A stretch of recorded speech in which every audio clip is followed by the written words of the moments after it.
ಕರ್ನಾಟಕವನ್ನ ಲೂಟಿ ಮಾಡ್ಲಿಕ್ಕೇನೆ ಬಳಕೆ ಮಾಡ್ಕೊಳ್ತಿದ್ದಾರೆ ಅನ್ನೋ ವಿರೋಧ ಪಕ್ಷದ ಆರೋಪಗಳಿಗೆ ಪುಷ್ಟಿ ನೀಡೋ ರೀತಿಯಲ್ಲಿ ರಾಜ್ಯದಲ್ಲಿ ಆಗ್ತಿದ್ಯಾ ಅನ್ನೋದು ನನ್ನ ಪ್ರಶ್ನೆ ಆಗಿತ್ತು ಸರ್. ಅದಕ್ಕೆ ಪಾಪ ನಂದನ್ ಸರ್ ಕೋಪ ಮಾಡ್ಕೊಂಡ್ರು. ಎನಿವೆ ಉತ್ತರ ಒಂದು, ಈ ಪ್ರಕರಣವನ್ನ ಗಮನಿಸಿದ್ರೆ ಮೇಲ್ನೋಟಕ್ಕೆ ನಮಗೆ ಗೊತ್ತಾಗುತ್ತೆ, ಒಬ್ಬ ಜಾಯಿಂಟ್ ಕಮಿಷನರ್ ರ್ಯಾಂಕಿನ ಒಬ್ಬ ಆಫೀಸರ್ ಈ ಲೆವೆಲ್ಗೆ ಮಾತಾಡ್ತಾರೆ ಅಂದ್ರೆ ಇಷ್ಟೊತ್ತಿಗೆ ಈ ಪ್ರಕರಣಕ್ಕೆ ಸಂಬಂಧಪಟ್ಟಂತೆ ಎಂಕ್ವೈರಿ ಆರ್ಡರ್ ಆಗಬೇಕಿತ್ತು, ಅಥವಾ ಜಾಯಿಂಟ್ ಕಮಿಷನರ್ ತಪ್ಪಾಗಿ ಮಾತಾಡಿದ್ರೆ ಜಾಯಿಂಟ್ ಕಮಿಷನರ್ ಮೇಲೆ ಕ್ರಮ ಜರುಗಿಸಬೇಕಿತ್ತು. ಇವೆರಡೂ ಕೂಡ ಆಗ್ದಲೇ ಇರೋದನ್ನ ನೋಡಿದ್ರೆ ಎಲ್ಲೋ ಒಂದ್ ಕಡೆ ಈ ಪ್ರಕರಣದಲ್ಲಿ ಹುಳುಕಿದೆ, ಸರ್ಕಾರ ಹಿಂದೇಟ್ ಹಾಕ್ತಾ ಇದೆ ಅಂತ ನಮಗಿದು ಮೇಲ್ನೋಟಕ್ಕೆ ಗೊತ್ತಾಗುತ್ತೆ.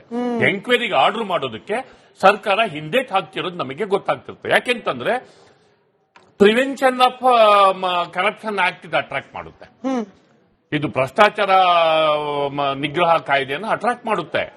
ಹೀಗಾಗಿ ಸಚಿವರ ಮೇಲೆ ಸರ್ಕಾರ ಇಷ್ಟು ಕಾಂಟ್ರವರ್ಸಿ ಆದ್ರೂ, ಇಷ್ಟು ಟೇಪ್ ಹೊರಗೆ ಬಂದ್ರು ಯಾಕೆ ಅವರು ಎಂಕ್ವೈರಿಗೆ ಆರ್ಡರ್ ಮಾಡಿಲ್ಲ?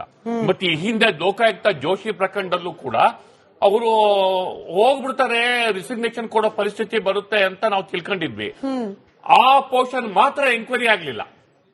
ಸಚಿವರ ಜೊತೆ ಜೋಶಿ ಅವರಿಗಿದ್ದ ಲಿಂಕ್ ಏನು ಅನ್ನೋದು ಆ ಪೋರ್ಷನ್ ಮಾತ್ರ ಎಂಕ್ವೈರಿ ಆಗ್ಲಿಲ್ಲ. ಅದೇನು ತುಂಬಾ ಮಿಸ್ಟೀರಿಯಸ್ ಆಗಿದೆ, ಅಥವಾ ಐ ಮೇ ಬಿ ರಾಂಗ್, ಗೊತ್ತಿಲ್ಲ. ಎನ್ಕ್ವೈರಿ ಆಗಿದೆ ಅನ್ನೋಂಗಿದ್ರೆ ನಂದನ್ ಸರ್ ಹೇಳಿ we are open to listen. ಮುಂದೆ ಎರಡನೇದು, ಇದನ್ನ ಯಾಕೆ ತಕ್ಷಣ ಎಂಕ್ವೈರಿಗೆ ಆರ್ಡರ್ ಮಾಡ್ತಿಲ್ಲ ಅನ್ನೋದೇ ನನಗೆ ಆಶ್ಚರ್ಯಕ್ಕೆ ಕಾರಣ ಆಗಿದೆ. ಜೊತೆಗೆ ಇಲ್ಲಿ ದೂರನ್ನು ಕೊಟ್ಟಿರುವಂತಹ ಲಕ್ಷ್ಮೀನಾರಾಯಣ ಅವ್ರು ಪ್ರತ್ಯಕ್ಷದರ್ಶಿನೂ ಆಗ್ತಾರೆ ಇಡೀ ಪ್ರಕರಣಕ್ಕೆ. ಅವರು ಹಣ ಕೊಡೋದು ತಗೊಳ್ಳೋದು ಇಡೀ ವ್ಯವಹಾರಗಳು ಏನಿದೆ ಅದಕ್ಕೆ ಪ್ರತ್ಯಕ್ಷದರ್ಶಿನೂ ಕೂಡ ಆಗ್ತಾರೆ.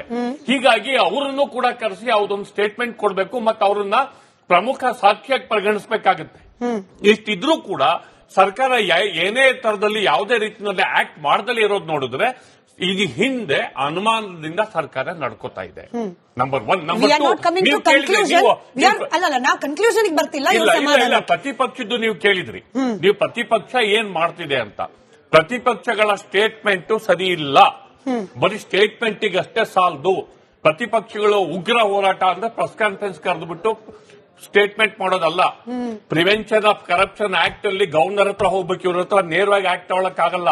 Since he is elected member, ಅವ್ರು ಜನಪ್ರತಿನಿಧಿ ಆಗಿರೋದ್ರಿಂದ ಅವರಿಗೆ ರಾಜ್ಯಪಾಲರು ಒಪ್ಪಿಗೆ ಬೇಕಾಗುತ್ತೆ. ರಾಜ್ಯಪಾಲರ ಹತ್ರ ಹೋಗಿ ರಾಜ್ಯಪಾಲರಿಗೆ ಈ ಎವಿಡೆನ್ಸ್ ನ ಕೊಟ್ಟು ಇವ್ರ ಮೇಲೆ ಆಕ್ಷನ್ ತಗೊಳ್ಳಿ ಅಂತ ಕೇಳಬೇಕಾಗುತ್ತೆ. ಅದನ್ನ ತಕ್ಷಣ ಪ್ರತಿಪಕ್ಷಗಳು ಮಾಡಬೇಕಾಗಿತ್ತು. ರಾಜ್ಯಪಾಲರ ಮಧ್ಯಪ್ರವೇಶ ತಕ್ಷಣ ಅಗತ್ಯ ಆಗಿದೆ. ಈ ಪ್ರಕರಣದಲ್ಲಿ ಗವರ್ನರ್ ಮಸ್ಟ್ ಇಂಟರ್ವ್ಯೂನ್. ಗವರ್ನರ್ ಸರ್ಕಾರದಿಂದ ವಿವರಣೆ ಕೇಳಬೇಕು. ಏನ್ ಕ್ಯಾಬಿನೆಟ್ ಮೆಂಬರ್ ಮೇಲೆ ಈ ತರ ದೂರಿದೆ, ಸೀರಿಯಸ್ ಅಲಿಗೇಷನ್ ಇದೆ, prevention of corruption act attract ಮಾಡ್ತಾ ಇದೆ, ಮನಿ ಲಾಂಡ್ರಿಂಗ್ ಆಕ್ಟ್ ಮಾಡಬಹುದು. ಇದು ಈವನ್ ಮನಿ ಲಾಂಡ್ರಿಂಗ್ ಆಕ್ಟ್ ಕೂಡ ಅಟ್ರಾಕ್ಟ್ ಮಾಡುತ್ತೆ. ಕೋಟ್ಯಾಂತರ ರೂಪಾಯಿ ಹೌದು, ಅದು ಸತ್ಯತೆ ಎಂಕ್ವೈರಿ ಆದ್ಮೇಲೆ ಗೊತ್ತಾಗುತ್ತೆ. ಬಟ್ ಇದನ್ನ ಯಾವ ಡೆವಲಪ್ಮೆಂಟ್ ಪ್ರತಿಪಕ್ಷಗಳು ಕೂಡ ಗವರ್ನರ್ ಹತ್ರ ಹೋಗ್ದಲೇ ಇರೋದು ನೋಡಿದ್ರೆ, ಮತ್ತು ಸರ್ಕಾರವೂ ಕೂಡ ಎಂಕ್ವೈರಿಗೆ ಮಾಡ್ದಲೇ ಇರೋದು ನೋಡಿದ್ರೆ ಇಂಪಾರ್ಟೆಂಟ್. ನಾಗರಾಜ್ ಅವರು ಒನ್ ಆಫ್ ದಿ ಎವಿಡೆನ್ಸ್ ಹಾಕ್ತಾರೆ. ಲಕ್ಷ್ಮೀನಾರಾಯಣ ಅವರು ನಮ್ಮ ಹಳೆ ಸ್ನೇಹಿತರು, ಅವರು ಕೂಡ ಎವಿಡೆನ್ಸ್ ಹಾಕ್ತಾರೆ. ಅವ್ರನ್ನು ಕೂಡ ವಿಚಾರಿಸಬೇಕು. ಹೀಗಾಗಿ ಈ ಪ್ರಕರಣ ಗಂಭೀರವಾದ ಪ್ರಕರಣ. ರಾಜ್ಯಪಾಲರು ಮಧ್ಯಪ್ರವೇಶ ಮಾಡಬೇಕು, ಸರ್ಕಾರದಿಂದ ವಿವರಣೆ ಕೇಳಬೇಕು. ಎಂಕ್ವೈರಿ ಮಾಡುವ ವಿಚಾರದಲ್ಲೂ ಕೂಡ ಸರ್ಕಾರಕ್ಕೆ ರಾಜ್ಯಪಾಲರು ಡೈರೆಕ್ಷನ್ಸ್ ಕೊಡಬೇಕು. ಕರ್ನಾಟಕವನ್ನ ಲೂಟಿ ಮಾಡ್ಲಿಕ್ಕೇನೆ ಬಳಕೆ ಮಾಡ್ಕೊಳ್ತಿದ್ದಾರೆ ಅನ್ನೋ ವಿರೋಧ ಪಕ್ಷದ ಆರೋಪಗಳಿಗೆ ಪುಷ್ಟಿ ನೀಡೋ ರೀತಿಯಲ್ಲಿ ರಾಜ್ಯದಲ್ಲಿ ಆಗ್ತಿದ್ಯಾ ಅನ್ನೋದು ನನ್ನ ಪ್ರಶ್ನೆ ಆಗಿತ್ತು ಸರ್. ಅದಕ್ಕೆ ಪಾಪ ನಂದನ್ ಸರ್ ಕೋಪ ಮಾಡ್ಕೊಂಡ್ರು. ಎನಿವೆ ಉತ್ತರ ಒಂದು, ಈ ಪ್ರಕರಣವನ್ನ ಗಮನಿಸಿದ್ರೆ ಮೇಲ್ನೋಟಕ್ಕೆ ನಮಗೆ ಗೊತ್ತಾಗುತ್ತೆ, ಒಬ್ಬ ಜಾಯಿಂಟ್ ಕಮಿಷನರ್ ರ್ಯಾಂಕಿನ ಒಬ್ಬ ಆಫೀಸರ್ ಈ ಲೆವೆಲ್ಗೆ ಮಾತಾಡ್ತಾರೆ ಅಂದ್ರೆ ಇಷ್ಟೊತ್ತಿಗೆ ಈ ಪ್ರಕರಣಕ್ಕೆ ಸಂಬಂಧಪಟ್ಟಂತೆ ಎಂಕ್ವೈರಿ ಆರ್ಡರ್ ಆಗಬೇಕಿತ್ತು, ಅಥವಾ ಜಾಯಿಂಟ್ ಕಮಿಷನರ್ ತಪ್ಪಾಗಿ ಮಾತಾಡಿದ್ರೆ ಜಾಯಿಂಟ್ ಕಮಿಷನರ್ ಮೇಲೆ ಕ್ರಮ ಜರುಗಿಸಬೇಕಿತ್ತು. ಇವೆರಡೂ ಕೂಡ ಆಗ್ದಲೇ ಇರೋದನ್ನ ನೋಡಿದ್ರೆ ಎಲ್ಲೋ ಒಂದ್ ಕಡೆ ಈ ಪ್ರಕರಣದಲ್ಲಿ ಹುಳುಕಿದೆ, ಸರ್ಕಾರ ಹಿಂದೇಟ್ ಹಾಕ್ತಾ ಇದೆ ಅಂತ ನಮಗಿದು ಮೇಲ್ನೋಟಕ್ಕೆ ಗೊತ್ತಾಗುತ್ತೆ. ಎಂಕ್ವೈರಿಗೆ ಆರ್ಡರ್ ಮಾಡೋದಕ್ಕೆ ಸರ್ಕಾರ ಹಿಂದೇಟ್ ಹಾಕ್ತಿರೋದು ನಮಗೆ ಗೊತ್ತಾಗ್ತಿರುತ್ತೆ. ಯಾಕೆಂತಂದ್ರೆ ಪ್ರಿವೆನ್ಷನ್ ಆಫ್ ಕರಪ್ಷನ್ ಆಕ್ಟ್ ಇದು ಅಟ್ರಾಕ್ಟ್ ಮಾಡುತ್ತೆ, ಇದು ಭ್ರಷ್ಟಾಚಾರ ನಿಗ್ರಹ ಕಾಯ್ದೆಯನ್ನು ಅಟ್ರಾಕ್ಟ್ ಮಾಡುತ್ತೆ. ಹೀಗಾಗಿ ಸಚಿವರ ಮೇಲೆ ಸರ್ಕಾರ ಇಷ್ಟು ಕಾಂಟ್ರವರ್ಸಿ ಆದ್ರೂ, ಇಷ್ಟು ಟೇಪ್ ಹೊರಗೆ ಬಂದ್ರು ಯಾಕೆ ಅವರು ಎಂಕ್ವೈರಿಗೆ ಆರ್ಡರ್ ಮಾಡಿಲ್ಲ? ಮತ್ತೆ ಈ ಹಿಂದೆ ಲೋಕಾಯುಕ್ತ ಜೋಶಿ ಪ್ರಕರಣದಲ್ಲೂ ಕೂಡ ಅವರು ಹೋಗ್ಬಿಡ್ತಾರೆ, ರಿಸಿಗ್ನೇಷನ್ ಕೊಡೋ ಪರಿಸ್ಥಿತಿ ಬರುತ್ತೆ ಅಂತ ನಾವು ತಿಳ್ಕೊಂಡಿದ್ವಿ. ಆ ಪೋರ್ಷನ್ ಮಾತ್ರ ಎಂಕ್ವೈರಿ ಆಗಲಿಲ್ಲ.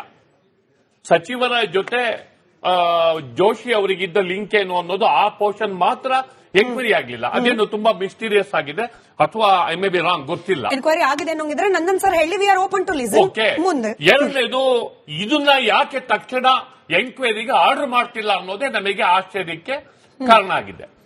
ಜೊತೆಗೆ ಇಲ್ಲಿ ದೂರನ್ನು ಕೊಟ್ಟಿರುವಂತಹ ಲಕ್ಷ್ಮೀನಾರಾಯಣ ಅವ್ರು ಪ್ರತ್ಯಕ್ಷದರ್ಶಿನೂ ಆಗ್ತಾರೆ ಇಡೀ ಪ್ರಕರಣಕ್ಕೆ. ಅವರು ಹಣ ಕೊಡೋದು ತಗೊಳ್ಳೋದು ಇಡೀ ವ್ಯವಹಾರಗಳು ಏನಿದೆ ಅದಕ್ಕೆ ಪ್ರತ್ಯಕ್ಷದರ್ಶಿನೂ ಕೂಡ ಆಗ್ತಾರೆ.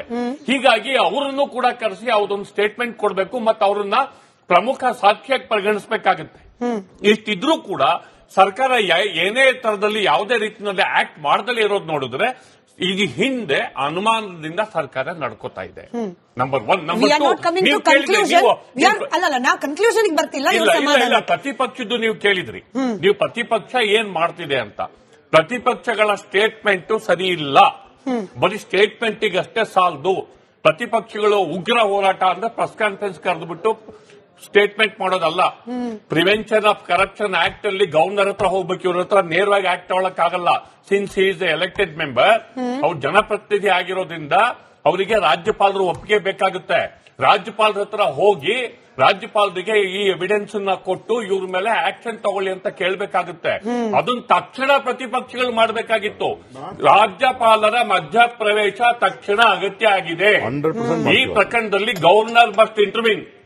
ಗವರ್ನರ್ ಸರ್ಕಾರದಿಂದ ವಿವರಣೆ ಕೇಳಬೇಕು.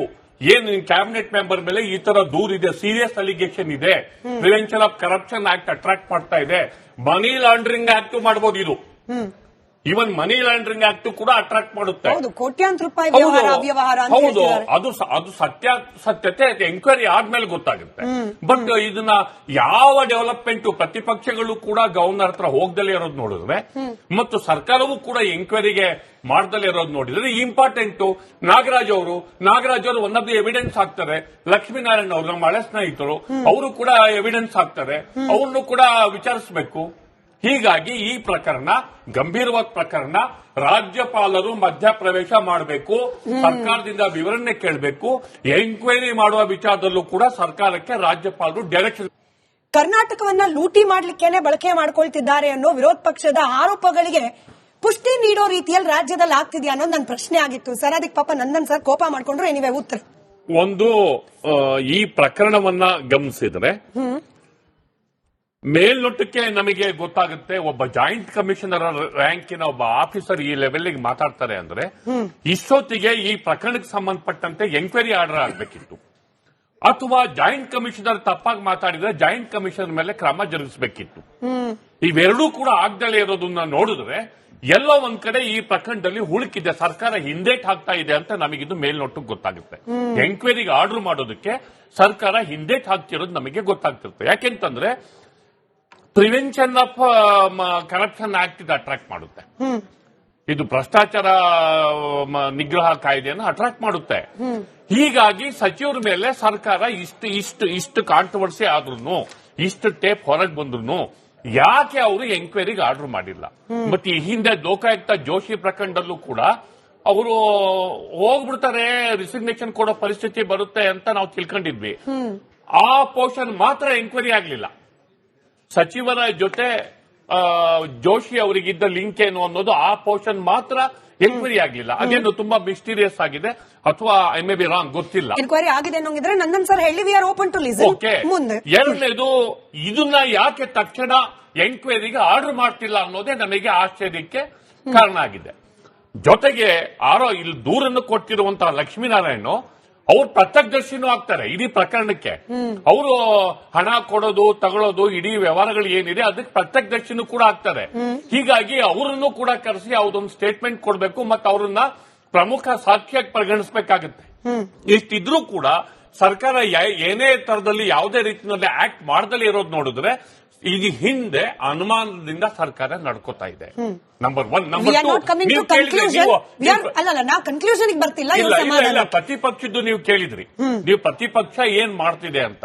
ಪ್ರತಿಪಕ್ಷಗಳ ಸ್ಟೇಟ್ಮೆಂಟ್ ಸರಿ ಇಲ್ಲ.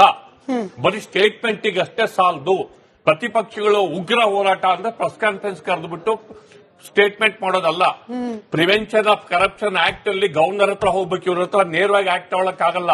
Since he is elected member, ಅವ್ರು ಜನಪ್ರತಿನಿಧಿ ಆಗಿರೋದ್ರಿಂದ ಅವರಿಗೆ ರಾಜ್ಯಪಾಲರು ಒಪ್ಪಿಗೆ ಬೇಕಾಗುತ್ತೆ.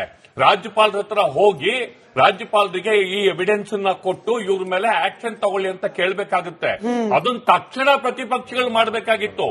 ರಾಜ್ಯಪಾಲರ ಮಧ್ಯಪ್ರವೇಶ ತಕ್ಷಣ ಅಗತ್ಯ ಆಗಿದೆ. ಈ ಪ್ರಕರಣದಲ್ಲಿ ಗವರ್ನರ್ ಮಸ್ಟ್ ಇಂಟರ್ವ್ಯೂನ್. ಗವರ್ನರ್ ಸರ್ಕಾರದಿಂದ ವಿವರಣೆ ಕೇಳಬೇಕು.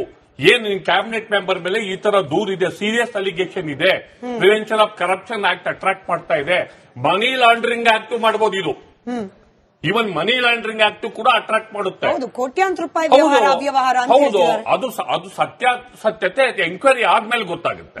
ಬಟ್ ಇದನ್ನ ಯಾವ ಡೆವಲಪ್ಮೆಂಟ್ ಪ್ರತಿಪಕ್ಷಗಳು ಕೂಡ ಗವರ್ನರ್ ಹತ್ರ ಹೋಗ್ದಲೇ ಇರೋದು ನೋಡಿದ್ರೆ, ಮತ್ತು ಸರ್ಕಾರವೂ ಕೂಡ ಎಂಕ್ವೈರಿಗೆ ಮಾಡ್ದಲೇ ಇರೋದು ನೋಡಿದ್ರೆ ಇಂಪಾರ್ಟೆಂಟ್.